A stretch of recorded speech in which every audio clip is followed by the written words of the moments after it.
So hello guys, welcome back to another video on the cheap Porsche Boxster S.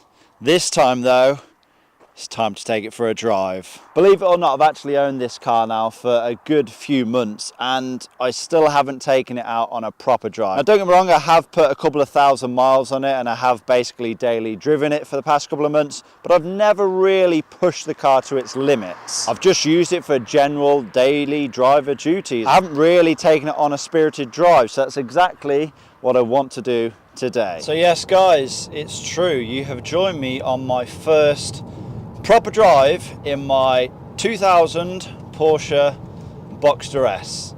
So I've owned this car for a number of months now. You guys probably know the story that I drove this thing back from Scotland around 250 miles and it leaked a hell of a lot of oil. Well, this car didn't just have an oil leak, it had a few other minor problems as well, which were required to get it through an MOT. A couple of bulbs, one of the springs was snapped, which I just replaced a set of springs. The two front springs have been replaced.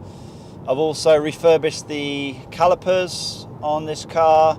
They look spot on now, and I've generally gave this car a good tidy up, which it desperately needed, as it was definitely used. I wouldn't say abused, but it was definitely used but not shown too much love over the previous 2 years of me owning this car. So after using this car for a couple of months basically as my daily driver while Project KFC was off the road, my 2010 BMW E91 3 Series, this car is basically surplus to requirements now.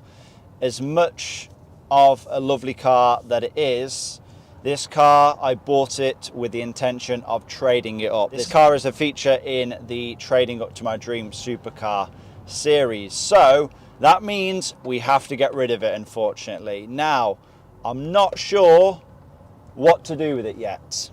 So a couple of options. I can, of course, just sell it the traditional way. Stick it on Facebook Marketplace, Gumtree, eBay, Auto Trader, and hope that someone buys it. And if I had to say how much I'd put this car up for sale for, it's got to be worth at least 5 grand, maybe even £6,000. Obviously it is a 2000, so it's a pre-facelift, but that's actually good news when it comes to the IMS bearing. It has the earlier dual row IMS bearing, and the fact that it's only on 67,000 miles now, very, very low miles. It's a 24-year-old car, nearly 25 years old, and it's covered just 67,000 miles. You do the math, what's that? About 3,000 miles a year, if that. So yeah, very, very low miles, this car. Very decent spec as well. It has the rare early xenon lightronic headlights, which are they're actually very expensive just to buy on their own. I think they look so much better than the fried egg headlights. Then we also have heated leather seats, which is that a rare option? I don't know, but it's a nice thing to have. And then I'm sure there's a few things that I'm missing as well. I can't quite think what they are though. This car does, however, have a huge stack of history with it. It still has the original letter which was sent to the original owner of this car back in, I think, 1999 when they placed a deposit for one of these things. That's still with the history folder. So yeah, like everything that's been done to this car in detail is in that history folder. And I think that's great. If you want to get yourself into a cheap sports car, you want to know that it has been looked after, and you want to know basically everything that has been done to this car. So yeah, value wise, I think it has to be worth between £5,000 and £6,000. Now, that's if I was to sell it. Another option I have is if I was to raffle it. Now, hold your thoughts.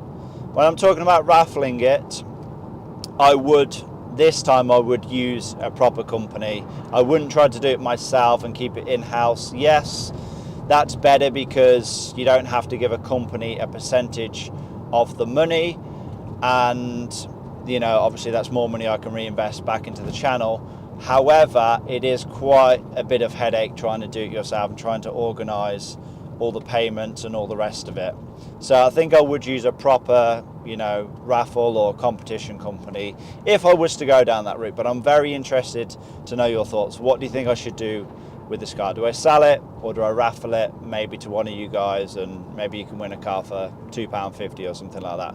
I don't know. I'm all ears at this point. I'm not in a major rush to get rid of it. I definitely have other projects I can get on with, but the sooner this car goes, the sooner we can move into the next car in the trading up series. Now this video is sponsored by these products right here. So what we have here then, we have a set of sun visor covers, and obviously they're in this box right here. These are the instructions. Now on my car, the sun visor covers are actually fine. As you can see, they light up fine. The cover flips up and pops down absolutely fine. So no need for me to replace them. However, if you do want a cheap replacement set of sun visor covers, I'll link these in the description. As I said, does come with all of the instructions, very easy to do. Comes with a trim removal tool. They literally just clip out and clip back in, essentially. And now we have a couple of cup holders. So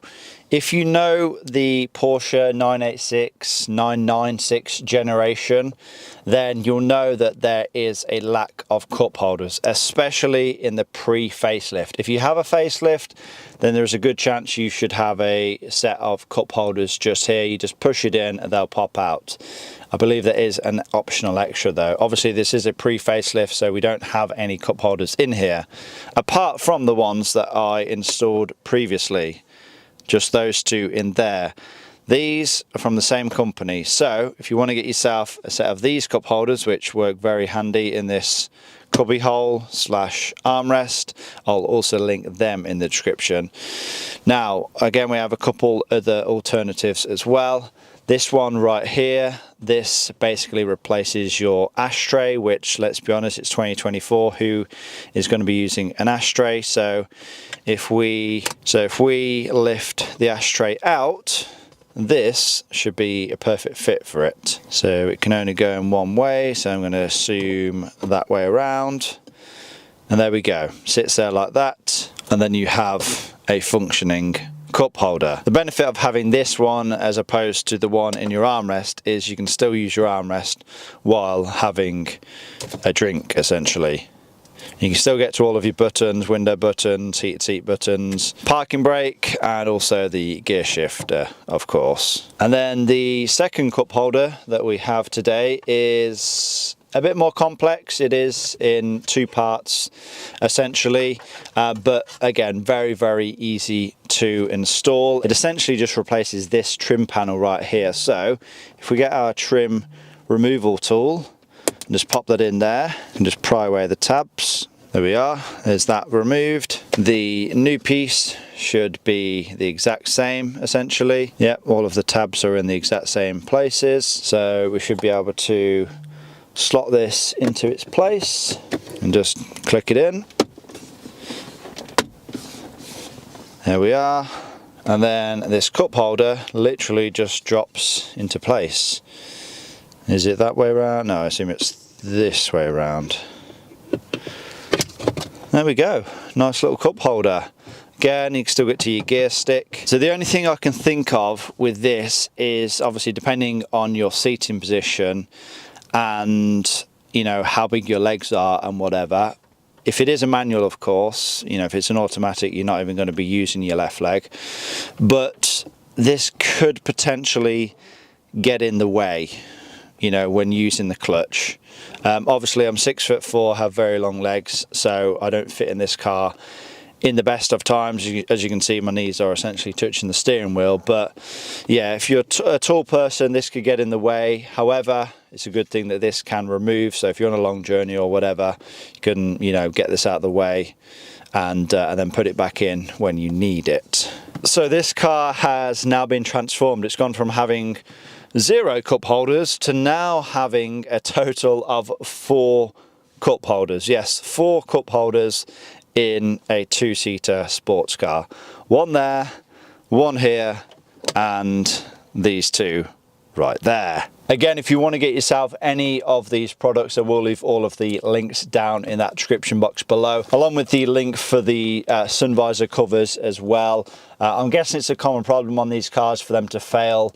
I mean, my car's on quite low mileage, it's only on 67,000 miles, and they haven't had a chance to fail yet. But if for whatever reason they do fail in the future, of course I have them to install. So yeah, make sure you check out these products linked in the description. Now let's get back to the video. So I think we have enough temperature in the engine now. We're gonna find some decent roads and then we're gonna push this thing hard. Now, bear in mind, it is technically winter now, but it's still 8.5 degrees. I have brand new tires on this thing. Brand new decent tires, should I mention. So I'm happy to give this thing a bit of the beans, and we'll see what this thing can do, because I haven't really pushed this car in anger yet. So we're going to see what this cheap Porsche Boxster S can do. So one thing that I really enjoy about this car is just how mechanical everything feels. The gear shifts are nice and notchy. The pedals are very heavy compared to any car that I've experienced before. I don't know if that is a characteristic of a Porsche of this period, or if it's a characteristic of a car from this period in general. As we now know, everything in modern cars is a lot lighter, electrically assisted, whereas this car feels very analog and mechanical. And that's one thing that I think you absolutely need in a driver's car.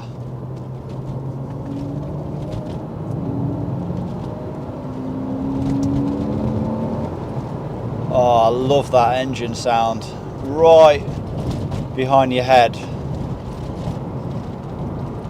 And it's just saying, rev me out, rev me out.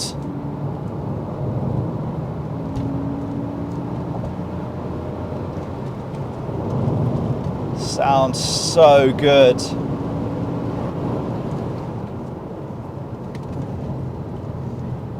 Oh, it just makes rev matching an absolute delight.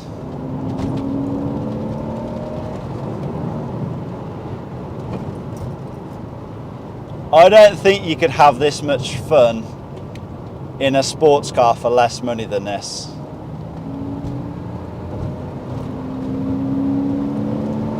Yes! Ah! Oh God, this is so much fun, honestly. Oh, come on, let's rev it out. Yes!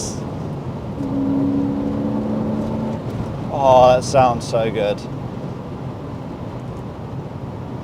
I'm sorry, but you just do not get the same experience from any modern car. I'm happy to be proven wrong, but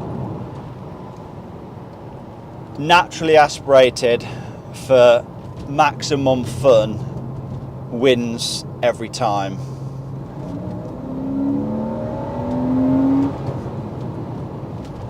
I think if this engine had a turbo on it, it'd be too fast. It'd be too fast for the road. 250-ish horsepower in a car that doesn't weigh that much compared to modern day standards is more than enough. You can use most of the power all of the time. I'm not going to say you can use all of the power, because you use all the power in this and you're doing some serious speeds. I mean, the speedo does go up to 175 miles per hour for a reason. And the gearing in this is very good as well. I'm fairly sure you can hit 60 miles per hour in second gear. I think we do need to test that theory though. This car gives you a lot of confidence in the twisties.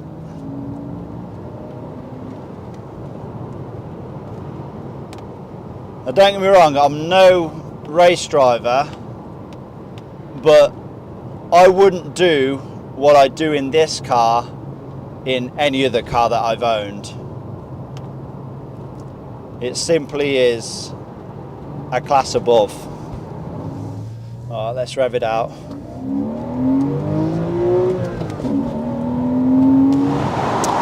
Now, having the roof down on this thing is a completely different experience once again. I would not recommend it in winter for a few reasons really. Number one, if it is very cold, i.e. close to freezing, and you put that roof down, that rear window might actually split. That happened to the roof previously, and then I got it repaired. If you only have a small amount of hair, or you wear a wig, that wig may fly off and your head may get cold. In the summer though, however, having the roof down on every possible opportunity is a must in this car. You're not driving this thing in the summer with the roof up. You're just not. As soon as that sun comes out, the roof goes straight down. Only madmen like me drive around in this thing in the winter time. Everybody will just assume that your roof mechanism has broken and it is now stuck in the down position. And you always find when you drive any slightly nice car that people always do that thing where they look at you but they don't want you to know that they're looking at you. So they do that thing where they're like, it's because they don't want to give you that satisfaction of you thinking, yeah, I'm in a cool car right now. I mean, personally, I don't care. You know, I've drove around in some right sheds on wheels, but I've also driven some quite nice cars as well. And does it make you feel different? I don't know. I suppose it depends how you're wired, really. I don't really think that I'm any different when I drive a slightly nicer car. I don't feel any more entitled on the road. I don't give way any more or any less than I would if I was driving an absolute shed.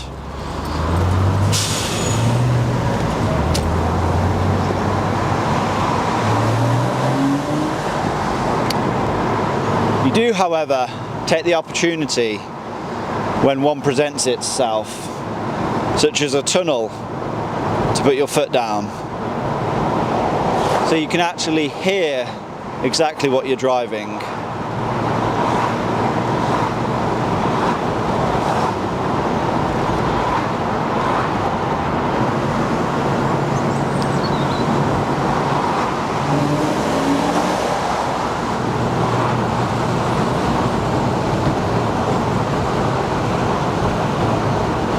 That's a lot of sheep.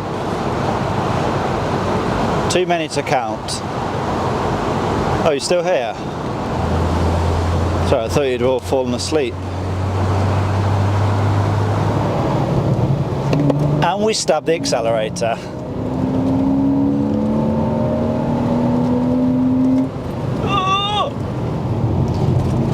I do have one regret with this car though, and that is not taking this thing on track. I think it would have been unreal on track. You know, something like the Nürburgring, it just would have came into its own and I would have been able to push this car even harder. Obviously there's only, you know, so much road in front of you on public roads, so yeah, it would have been nice, but we've just been so busy this past couple of months, especially with the wedding, the honeymoon and all the rest of it, that I just didn't get around to it. And obviously there's a good chance that this car will be sold when the Nürburgring reopens again. So yeah, that is unfortunate, but I'm definitely not ruling out taking a car very similar to this in the future to the Nürburgring. So, have I done enough to sell this car to you yet?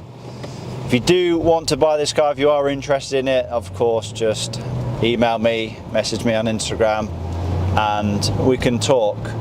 Like I said, I'm not in a rush to sell this car, so I won't be accepting silly offers. It's got to be worth between £5,000 and £6,000. I'll leave it a week or so after this video goes live before I decide what to do, if I decide to just sell it or if I decide to, of course, do a raffle of some sorts. Let me know your thoughts down in that comment section below. I'm very interested to hear. I'm going to wrap this video up now then, possibly the final video you will see on this Porsche Boxster S. Not only was this my first proper drive, but it's actually going to be my final drive in this car. It's now going off the road before I decide exactly what I'm going to be doing with it. As always, hopefully you all have enjoyed this video. Remember to give it a like, leave a comment down below, subscribe if you have not already done so, and I will see you all in that next one.